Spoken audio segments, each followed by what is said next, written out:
Welcome to episode 3 of Mike's Big Marshall Folder Exploration Journey, inspired by some wise words from Jorge Prina that the best Marshall knife for you is not only the one that you have on you when you need it, and I hope you never need it for that, but the one that you carry the most and use the most for the most things. Therefore, you're the most familiar and comfortable with it.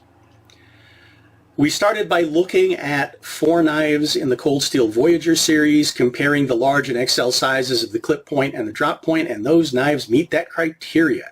They are super comfortable in my hands, super durable, very useful for a lot of different applications, including, yes, potential Marshall applications. So they get carried and used in general by me a lot. Now, in the next episode, we took a look at the very uniquely blade-shaped Voyager Vaquero, which was designed to be more of a Marshall knife, yet still have utility use. And yeah, it does have potentially better Marshall features to it, but because of, well, shall we say at least for me, diminished utility, I'm going to favor the clip point and the drop point Voyagers.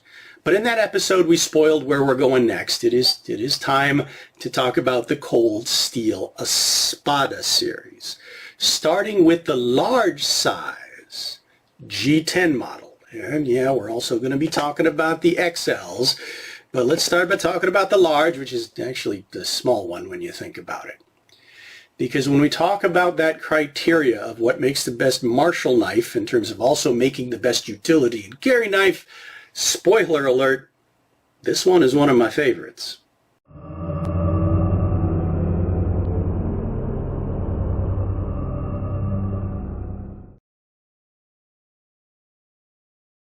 Before I get any further into the review, I should probably address something that a few of you might already be thinking. Mike, why did you go cheap and not get the premium version? And then are you going to complain about the fit and finish of the cheap version? Well, spoiler on that, I actually have no significant complaints about this build. As I already mentioned, yeah, I really like it, but I wasn't sure if I would. So going in, taking that lower financial risk, and yeah, this one costs half the price or less, depending on where and when you buy them, compared to the premium version. Give this one, shall we say, a test drive, and if I really liked it, then save up my money, maybe get the premium version. But I also had some other reasons related to my intent to carry this. Use it as an EDC. Try that out. Again, best Marshall knife for you is the one that you have on you and use the most for the most things, so I got it with the intent to carry it. And based on its appearance and what other reviewers have said, I made a couple of assumptions that compared to the premium, this would be lighter and slimmer, flatter carry. Now, if we ever have the premium to compare side by side, we can see exactly how much difference there is. But until then, I did actually have a couple of other reasons related to carry. The next one, optics. That premium version has shiny metal bolsters and a shiny pocket clip. Like the Voyager XLs, which this is in the same size class as, and that always confuses me whether we're talking about an L or an XL. It depends on what cold steel model I've got in hand. Similar size, but also, yeah, like the Voyager XLs, they did put the pocket clip kind of low on the frame. So you've got about that much sticking out of your pocket. Now, if that is shiny polished metal and a shiny pocket clip, it's probably going to get a lot of attention that you might not want. This, as we're going to see, kind of blends into my fashion sense. And yeah, there's some steel exposed if I really wanted it to blend in. There is a blackened blade version. But, final reason. I was really disappointed when I found out that the premium version's shiny bolsters were not stainless steel. They're actually aluminum. And that might not make a difference to you, but this is where I admit I have sort of a curse related to aluminum and implements that I carry. Aluminum components, aluminum frames, and we're not talking about crazy abusive use. We're just talking about carrying the thing on my person in a sheath or in a pocket. In a shockingly short period of time of just doing that, the thing starts to look like it's been down a garbage disposal. I don't know how it happens. People have asked me to review some of the buck knives with the aluminum bolsters, and I used to have some. I don't anymore. Why? Because they're nothing flat, not putting them to any abusive use whatsoever, just carrying them and using them, well, sanely. Yeah, they started looking like dog chew toys. So I did not want to spend a lot of money on a knife and then think, oh, I should carry this, and then pull it out of my pocket a week later and have it look like it got dragged behind a truck, Indiana Jones style. It's probably related to one of the reasons why I don't wear a wristwatch, because, again, just wearing it on my body, not doing anything crazy within a week, that crystal is probably going to be busted. Maybe I'm just a klutz. But, all right, let's talk about those carry dimensions. Since we don't have a sheath to talk about, let's talk about carry dimensions, folded dimensions. And I'm going to be drawing lots of comparisons to the Cold Steel Voyager XL, specifically the clip point model, because they are very similar size and shape when folded. Lining up the grip frames, they're both about 7 inches, 17.5 centimeters long, though the Espada, trying to look like a traditional Navaja, has a longer, pointier tail that is not there on the Voyagers. Now, I have actually reduced this a bit from the factory. It's about 1/8 of an inch longer and pointier, but when I was carrying it in my back pocket, it was snagging, gouging into my chairs and my car seat, so not only really hard on the upholstery, but I was getting stuck on things. So to make it smoother carry, yeah, I reduced it a bit. Thankfully, G10 is a very workable substance. But these are definitely wide carry in the pocket, though about the same at their widest point, 2 1/4 inches, 5 3/4 centimeters. Differences come in the build materials of the grips and the frames, thickness and weight. So when we talked about the Voyagers, we talked about the Grivex plastic scales with the really super aggressive diamond pattern that I feel like I have to sand down, smooth out a little bit, especially under the pocket clip so it doesn't rip up your pants. The G10 flat scales, very grippy as is, and they actually get grippier if your hands are wet. But yeah, it's positive clip retention slipping it into my pants, but it's not ripping them up, so that's nice. But, okay, here's a potential concern, which may not be a concern at all, but it might be for you. Okay, so under the plastic on the Voyager series, you have full aluminum liners, but under the G10 scales is, well, nothing, mostly. You've got the steel of the triad lock, and then a full aluminum spacer for the remaining length, but otherwise that's just solid G10 with no other reinforcement. Is that a problem? Well, other reviewers have shown this is a very durable build. Cold Steel will happily show you it's a very durable build. It has been so far for me, and yes, I'm going to run my usual impact and durability test, so we'll see how it does there. I don't expect it'll be a problem, but yeah, it did initially cause me a bit of worry for the sturdiness of the build not to have that extra reinforcement. But what does that do for some of the other, well, specs? Now, because of those sharp diamonds, I do have some trouble getting exact measurement of the thickness of the Voyagers, but I'm going to call this 17 millimeters thick, whereas the flat scales on the Espada, yeah, thinner, 13.5 millimeters. But the materials involved make it heavier.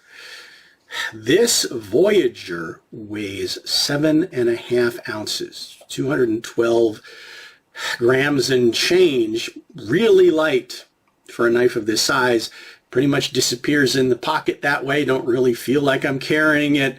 But yeah, the materials in the Espada, similar size, but 9.3 ounces. 264 grams, a lot denser in hand and in carry. Now for me, carrying it a lot, it hasn't been too heavy. I definitely see that it snags and pulls my pocket down more, which potentially makes it more visible. But I don't think it's too heavy for carry. But again, your opinions on that may vary. If you want a lighter knife, I would certainly recommend something like a Voyager versus this one. But let's talk about the blade. This is another situation where I can't show you the out-of-the-box edge because I've been carrying and using this knife for a while now. And I barely needed to refresh the edge in all that time.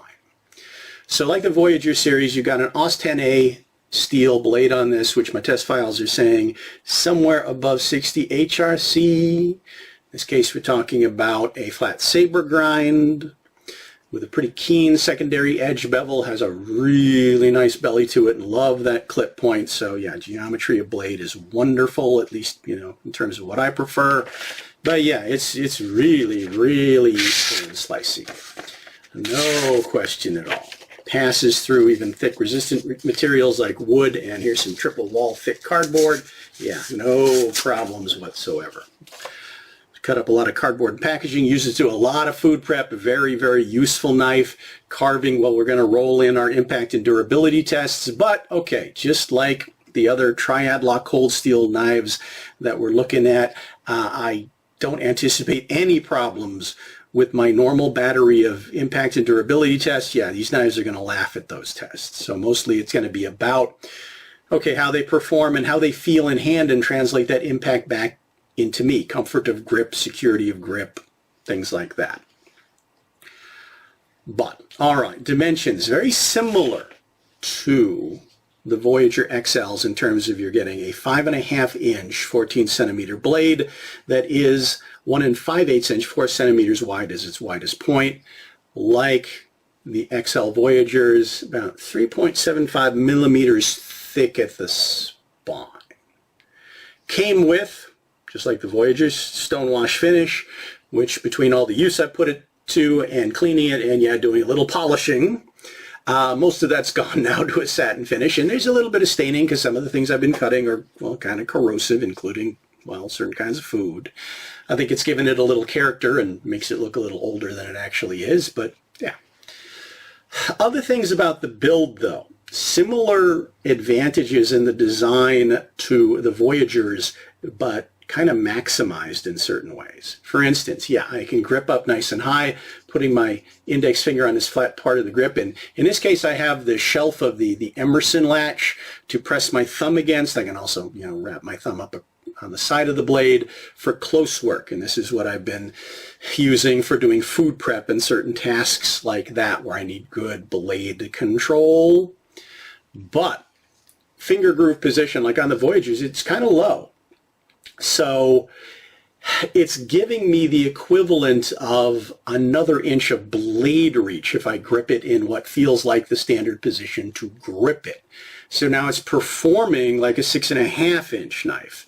But, okay, kind of again, maximizing what the Voyagers were giving me. There's this extra projection here that kind of works, at least in the forward grip, like what I would call a reverse subhilt. So if I get my pinky below it and lock my hand in, now I'm getting an extra 2 inches of blade reach. Could I go lower than that? Yeah, but it doesn't feel right or secure for me, but that's pretty impressive. And we'll also talk about how it performs in reverse grip when I get into a Marshall application. But let me go ahead and roll in some footage for impact and durability tests, and we'll talk about how it does.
So how'd it do?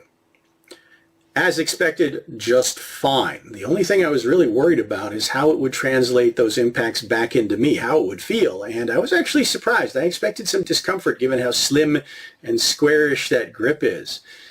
But, all right, before we proceed, caveats, this is not any kind of hard, extended, abusive bushcrafting. This is just a set of tests that I use to test the durability of the builds and edges on knives and swords. There have been a lot of other YouTubers who have really put this to some hard abusive tests, including Cold Steel themselves. So no surprises there that it is a shockingly durable build. But how does it feel? All right, so in thrusting and stabbing into my Pell Stab-Em, which is several layers of thick cardboard backed up by a couple of inches of compressed brown paper backed up by wood, in the forward and reverse grip, yeah, no significant slippage, maybe a little collision with some of the corners here, but all I had to do was grip it a little bit harder, and it didn't go anyplace. Penetration into the target, really impressive with some pretty sizable wound channels. Yeah, this does penetrate like other big, broad clip point Bowie knives, but it's very keen, so it went very deep into the Pell with kind of a hooking action. At one point, it actually ripped the first layers of insert out of the target, and I had to reset it. But, okay, one thing that I didn't find very useful, and I mentioned this with the Voyagers as well, the shape of the grip, the curvature, and the finger grooves. If I try to reverse this edge towards me, North American Bowie style, or do the same thing in the reverse grip, yeah, that just really doesn't work for me. It's in this grip, it's curved way too back towards me, and it's very uncomfortable in the grip. I could use it this way, but it really is telling me to use it edge away from me, so that's what I mostly did. And it worked just fine, felt just fine. Moving on to one of my, well, more abusive tests, hacking and slashing into hard bamboo at various angles. The point is to try to induce a chip or a roll in a fragile edge. But as expected, yeah, just like the other Cold Steel folders, this knife laughed at that test and bit into that hard bamboo pretty impressively. Moving on to carving some wood. Like I said, I've already put this to a lot of use with cardboard, food prep, and yes, carving, shaving, wood, doing a lot of utility tasks. Yeah, it's a really good tool. If I want some fine control, I just choke up on it. If I want more leverage, I'll choke a little bit further down on it. Moving on to chopping into boards. Yeah, it's a really effective chopper, and I can get even more momentum leverage out of it if I choke down. Bring my pinky below that bottom projection. Yeah, that is a really good chopper. Chops more effectively than you would think for a knife that size. Feels just fine doing it in terms of the impact translated back into my hands, bare hands without gloves, just fine. And yeah, nothing at all loosened up. So let's go ahead and talk about carry and my Marshall impressions. All right, so down to the unflattering waistline view so we can talk about carry and deployment. Now, like the Voyager XL series, I feel like the Espada Large is the longest folding knife that I can carry in a standard size back pants pocket. But unlike the Voyager series, I feel like the G10 Espada carries just a bit flatter. Also, the out-of-the-box texture on the Voyagers is really sharp, really grippy, and kind of rippy on your pants. So not only is it a struggle clipping it and unclipping it, but yeah, it tears up your clothing. The G10 is very positive, but I'm not getting that fight going in and out of the pocket. Also, as I mentioned, I specifically picked the G10. Doesn't have any shiny bits sticking out. You'll see it does ride a bit high in the pocket, but not excessively so. But without the shiny bits, it's not getting, shall we say, the wrong kind of attention from the wrong kind of people in the wrong kind of places. So yeah, it just looks like any other folding knife. Well, until you deploy it and people see how big it is. Speaking of deployment, I've been carrying it on my strong side without reversing the clip to the other side. Yes, it does have a clip for the other side. So that Emerson style hook is not facing the corner of my pocket. So if I want to use that hook to deploy it, I have to do one thing. grab a hold of it, and then rotate it about 45 degrees counterclockwise. And then it works really consistently.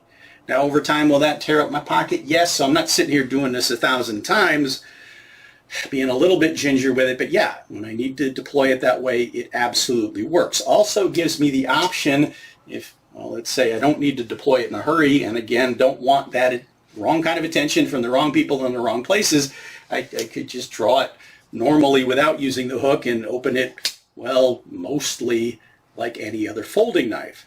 So I'm finding that this is just, it's just really working for me more than I thought it would as an EDC.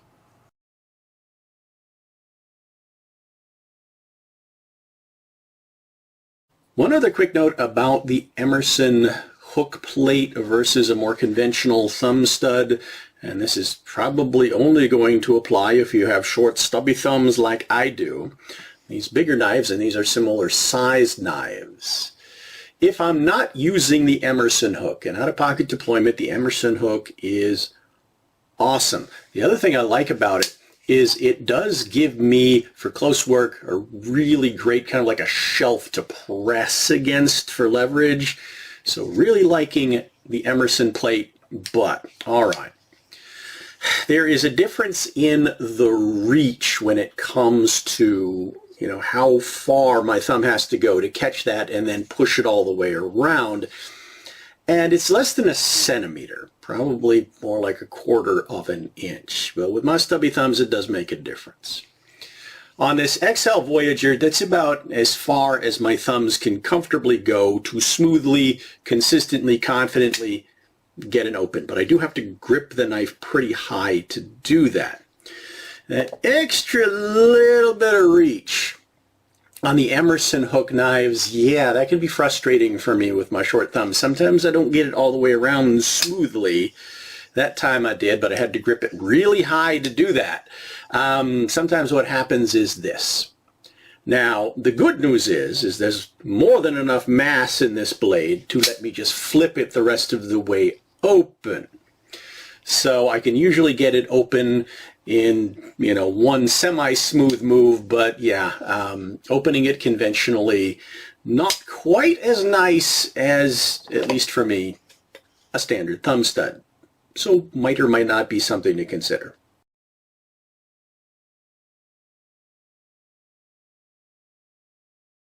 Finally, my Marshall impressions. And hang in there, this section's going to be just a bit long because there's a whole lot to unpack. But to sum it up in one word, awesome. Quick comparisons though.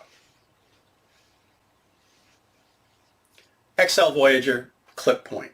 I'm going to say if I want a knife that's lighter to carry for utility use and EDC, and just despite the aggressiveness of the diamond pattern, just feels naturally better in my hand all around, I'm going to probably pick this one.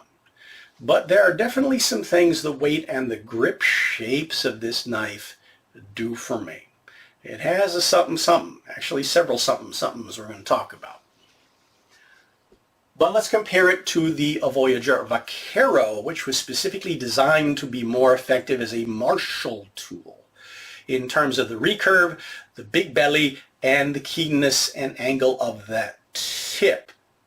So does it potentially have more slash to it? Yeah, a little bit. But this belly is really impressive. What about tip penetration? Does this penetrate deeper into my pel with less effort? Yes, a little bit. But this is darn impressive, both in terms of penetration and size of channel into that media. Plus, I feel more confident with this just based on how much more steel is behind that tip as compared to this, which is really keen and fine and worried me. Now, it held up just fine in my tests, but yeah, that also makes it a lot lighter, especially towards the tip of the blade, and this just feels so much better in so many ways than this does. So, sorry, Vaquero, Espada wins here, at least for me. But that extra weight for blade presence in martial application. Again, for me, not too heavy to carry, not too heavy for utility use, but I like having that extra mass. And when it comes to the things that the grip does for you, similar to what the Voyagers do, but again, kind of maximized. So if I'm gripping it in what I'm going to call the higher grip, which is not the full choked up close-in grip, but yeah, putting my index finger in the top groove, that does turn a 5.5-inch blade into a blade with 6.5 inches of reach. And if I choke down even further, put my pinky below that projection, like an upside down backwards subhilt, now I'm getting an extra 2 inches of reach. So here's a comparison for you.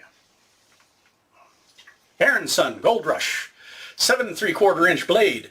If I've got my hand in the higher grip and I line my hands up, you can see the difference. There's certainly, you know, some catching up to do here, but it's not too undersized in comparison to the reach of this, what I consider a medium-large knife.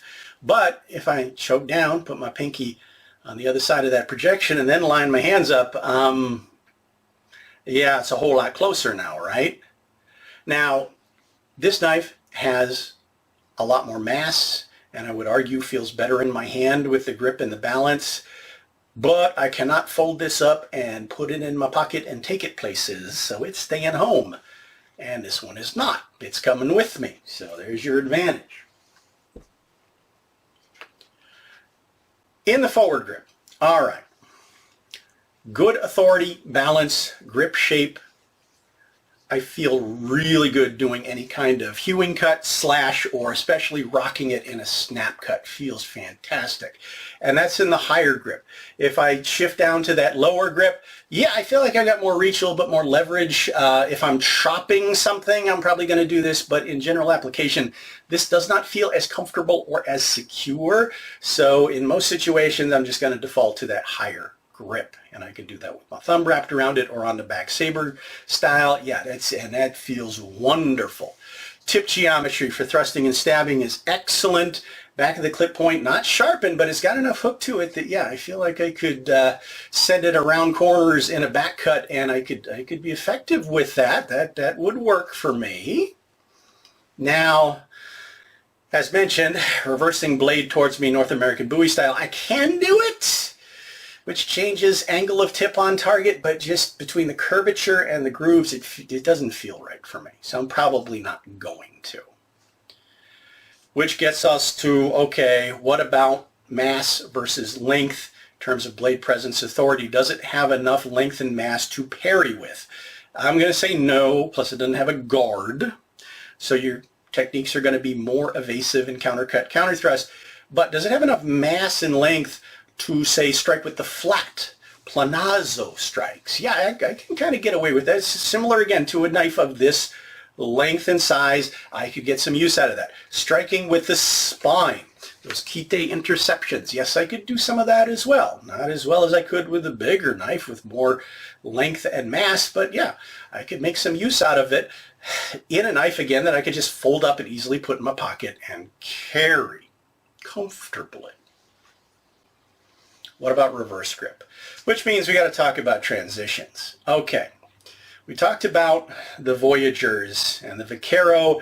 There's a whole lot going on down this end that is in the way of my stubby fingers doing a pinch flip. The Espada is worse because there's more.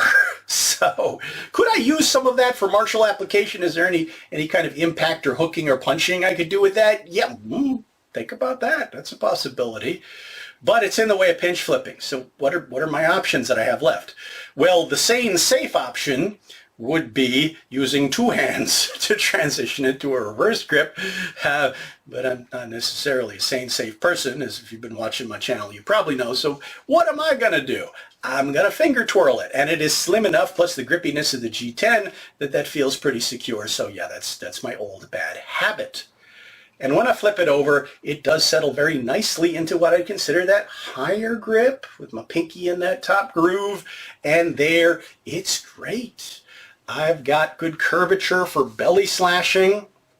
I've got a good hook for some really powerful stabbing or back hooking action here. Rotating it again this way.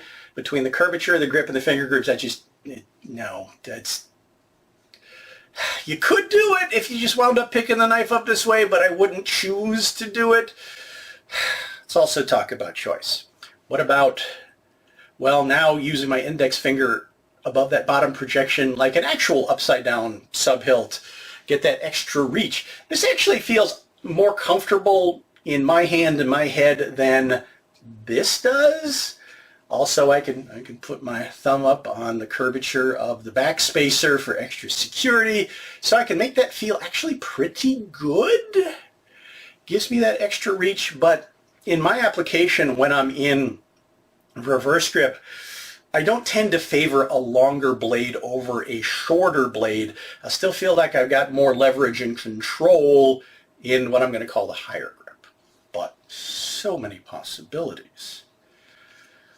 All right, cutting it off here. If you have any questions about this, I want to talk about other cold steel knives, make me recommendations. I haven't really revealed the entire roster of guest stars we're going to have in this series, so I might already have several of them.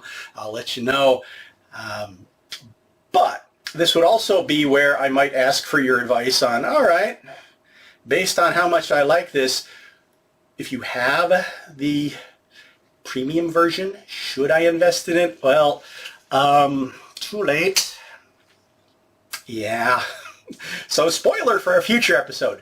But the next episode up, we are definitely going to be comparing these side by side. But the next one up, I feel has to be. We need to upsize, which means we need to go from this to this. So next episode, Espada XL. Until then, as always, thank you so much for watching, liking the videos, following my channel, putting up with my madness, adding to our community conversation, and I hope to see you all back for Upsize.